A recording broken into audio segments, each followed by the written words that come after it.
Suikyo, o melhor personagem de Cavaleiros do Zodíaco de todos os tempos. Talvez você não concorde, talvez você até não o conheça, mas neste vídeo eu vou te convencer do quão maravilhoso é este homem. E eu duvido muito que se você assistir este vídeo até o final, você não vai sair surpreendido. Por isso, façamos aqui uma promessa de homens e mulheres de sangue ardente. Veja o vídeo até o final e se ele te surpreender, você deixa seu like e se inscreve. Se não, senta o dedo no dislike e nunca mais volte neste canal. Água pura.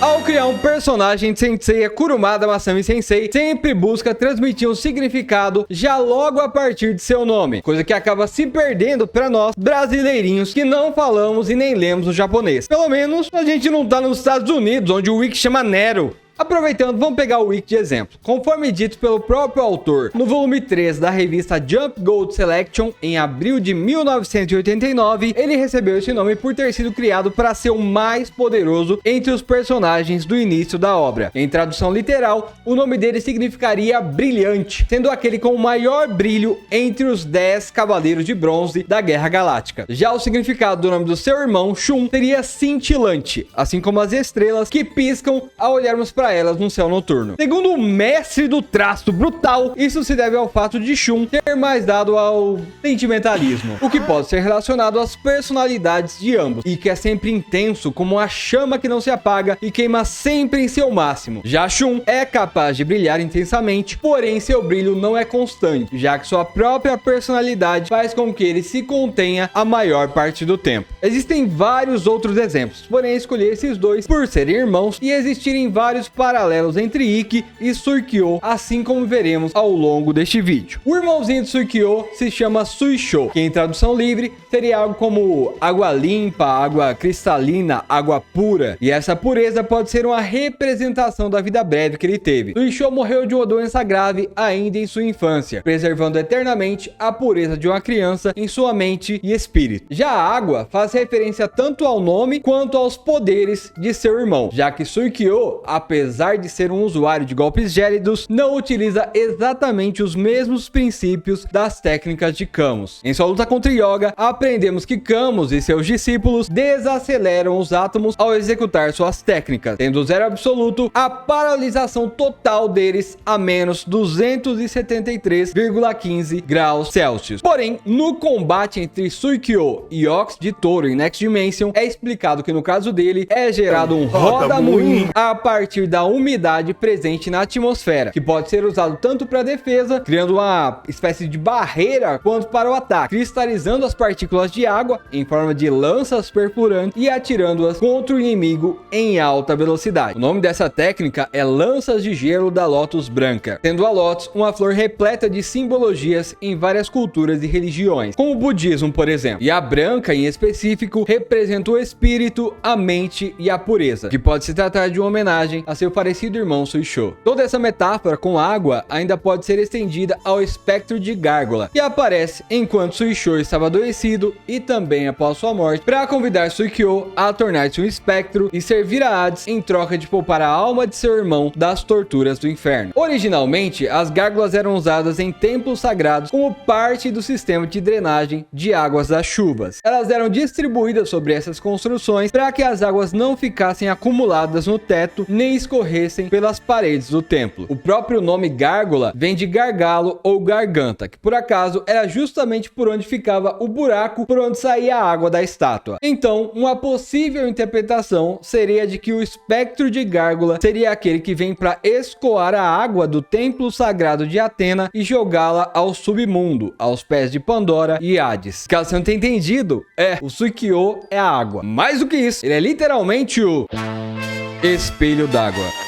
Pois é, essa é a tradução do nome dele. A referência mais óbvia seria a sua própria armadura de prata. Porém, antes de falar dela, queria comentar sobre como tudo que envolve Suikyo simboliza a transmissão, a transposição de algo, e como isso se relaciona com o papel dele dentro da obra. Tanto um espelho d'água especificamente, quanto um espelho comum, tem a particularidade de refletir a luz através dele, possibilitando que possamos ver algo que seja fora de nosso campo natural de visão, como um retrovisor, por exemplo, ou ou em seu uso mais comum, permite enxergarmos a nós mesmos, a nos vermos lindos e maravilhosos como realmente somos. Já a taça, o copo, que é a constelação do menino Suikyo, é um utensílio que serve para transportarmos um fluido, como a água ou cachaça, sei lá, de um lugar até o outro. A missão do nosso pequeno Cavaleiro de Prata tem início logo que ele recebe sua armadura e é questionado por Odisseu, o então Cavaleiro de Prata de Serpentário, sobre o que ele havia visto a respeito do seu futuro, já que quando cheia, sua armadura possui a propriedade de refletir o futuro de quem olha em seu espelho d'água. Suikyo diz ter visto um bebê e Odisseu ordena que ele o mate caso começasse a agir de forma estranha. Depois é revelado que a bebê era a Athena do futuro, Saori, que sua viagem ao passado causaria uma distorção no espaço-tempo e com isso Asclépio, o lendário 13º Cavaleiro de Ouro, retornaria para possuir o corpo de Odisseu e tentar tomar o lugar de Athena. Ao saber disso, Odisseu e o Grande Mestre concluem que seria necessário matar a deusa que viria do futuro, pois caso contrário, a Athena da sua própria era não viria a surgir. Ao perceber a gravidade da sua ação, o jovem Suikyo se oferece para a ingrata tarefa de desviver a deusa, mesmo sabendo que ao fazer isso, seria visto por todo o santuário como um traidor. Os anos passam e como um último recurso para retardar a ressurreição de Asclépio, Odisseu toma veneno e em seus momentos finais reforça o pedido para que caso retornasse à vida, Suikyo se encarregasse de matá-lo, pois então já não seria mais ele mesmo, e sim um verdadeiro demônio. Alguns anos depois, o Grande Mestre envia o jovem Cavaleiro de Taça em missão a Florença, na Itália. Já sabendo que o exército de Hades tinha interesse em recrutar Suikyo, a missão dele seria aceitar a proposta para que, disfarçado como espectro, pudesse matar a Athena do futuro e com isso ganhar a confiança de Hades, para que então se aproximasse do deus do submundo e também o matasse quando tivesse uma chance. Sendo assim, o fardo carregado por Suikyo, um jovem Cavaleiro de Prata inexperiente durante essa época, era mais pesado do que o de qualquer personagem apresentado no universo de Sensei até então. Ele não tinha apenas uma, mas 3 tarefas que eram praticamente impossíveis de serem cumpridas e com as quais deveria seguir sozinho até o fim, mesmo sabendo que seu sucesso significaria ser odiado por todas as pessoas que ele mais amava e lembrado por elas como um traidor sem honra, que por puro egoísmo havia se voltado contra aqueles que um dia foram seus irmãos de armas. A taça do destino de Suikyo estava a ponto de transbordar. Talvez aquilo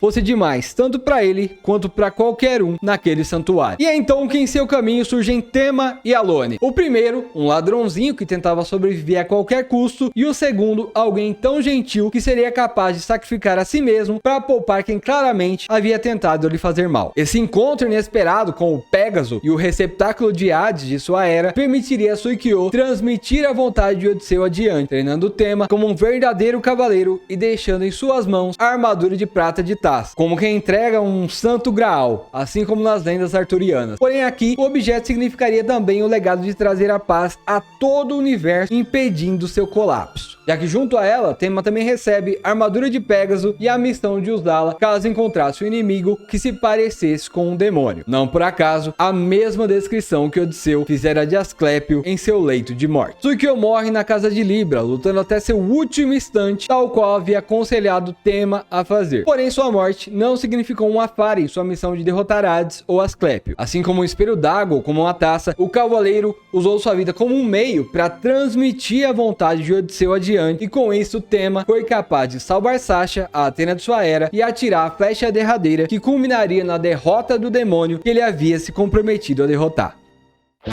Taça.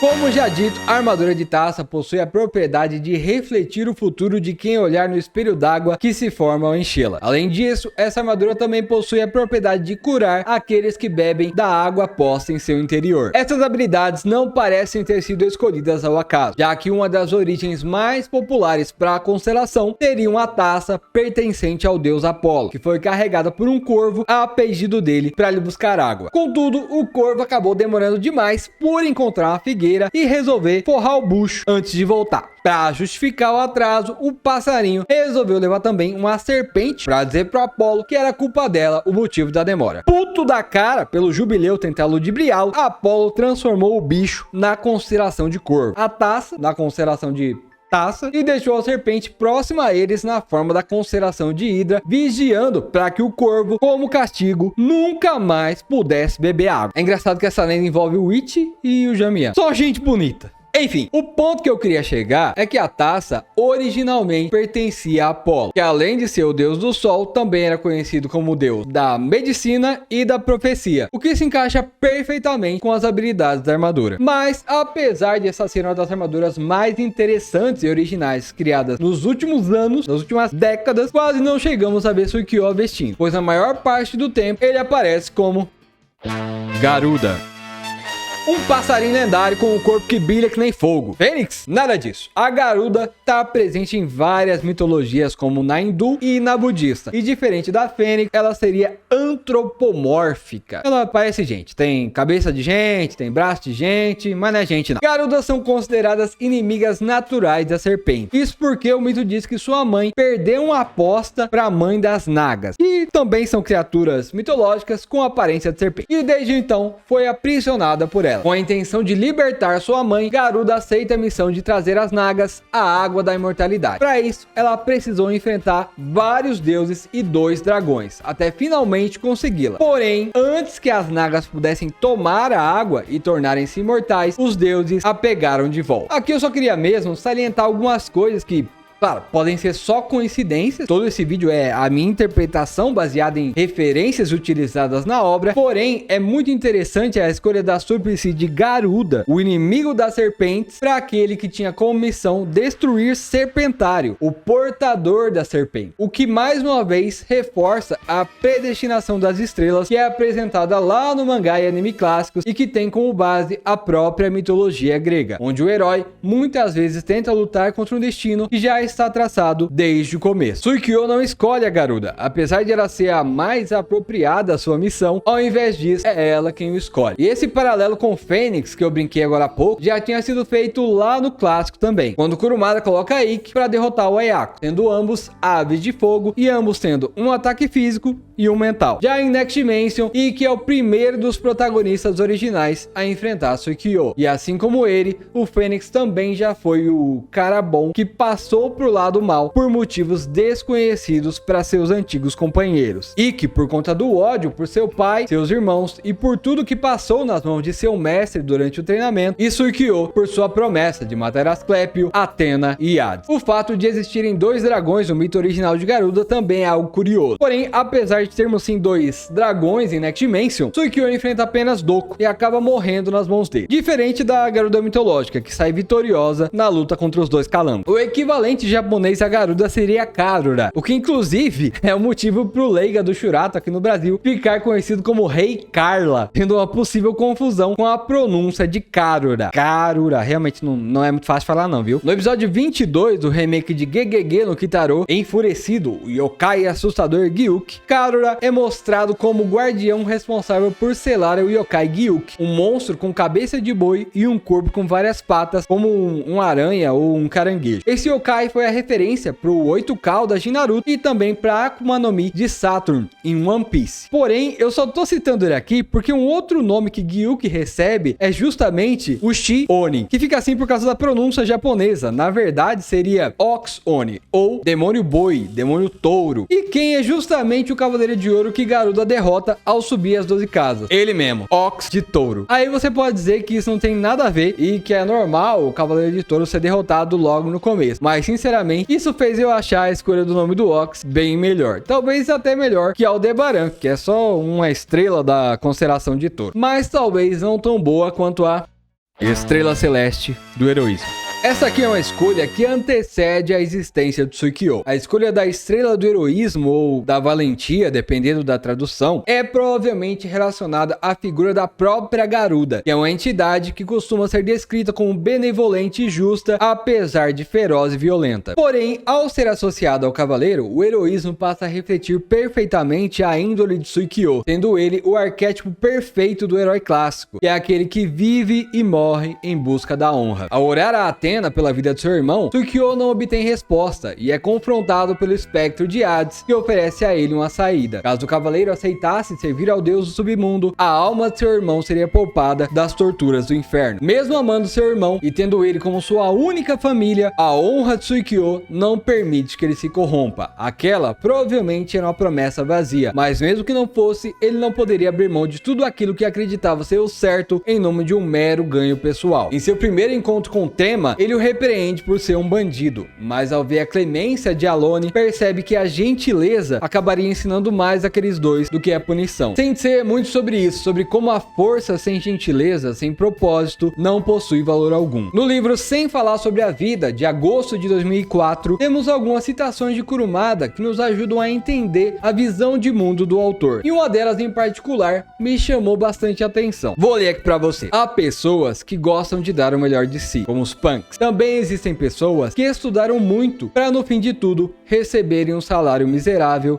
e terminar se suicidando. Os humanos são criaturas falhas. Existe algum que pensa, eu não sou falho, é porque ele quer ser visto bem ou é orgulhoso. No caso do boxe, se alguém abandona o ringue só porque pensa que é impossível derrotar um lutador muito forte, não podemos chamá-lo de covarde, mas seria melhor se ele voltasse e lutasse por 20 segundos, mesmo que fosse derrotado, porque somente assim é possível buscar a vitória. Essa forma de pensar reflete perfeitamente todo o universo criado para Saint Seiya, que é baseado na Grécia Antiga, tornando Suikyo uma das representações mais icônicas dessa inspiração. Afinal, conforme os tropos da tragédia clássica, o herói é sempre aquele que luta contra seu próprio destino e no fim acaba sendo derrotado, pois o destino pertence aos deuses. E apesar disso, mesmo tendo consciência de sua derrota, o herói segue sem hesitar. Assim como no vídeo sobre Camus, vimos que o personagem tinha elementos da filosofia absurdista de Albert Camus, talvez nesse caso Suikyo tenha inspirações na filosofia de Friedrich Nietzsche. Mas eu achei melhor não me aprofundar muito nisso, porque aqui nós não temos uma referência direta. Matar dois deuses e um ser praticamente tão poderoso quanto um. Enfrentar sem ajuda os 12 homens mais poderosos sobre a Terra. Talvez o jovem Suikyo, no fundo, não tivesse realmente a convicção ou mesmo a presunção de completar sozinho a sua missão. Mas a verdadeira valentia não está em realizarmos o possível, e sim em persistirmos no que é certo e darmos o nosso melhor, mesmo que no fim acabemos ficando pelo caminho. Afinal, a vida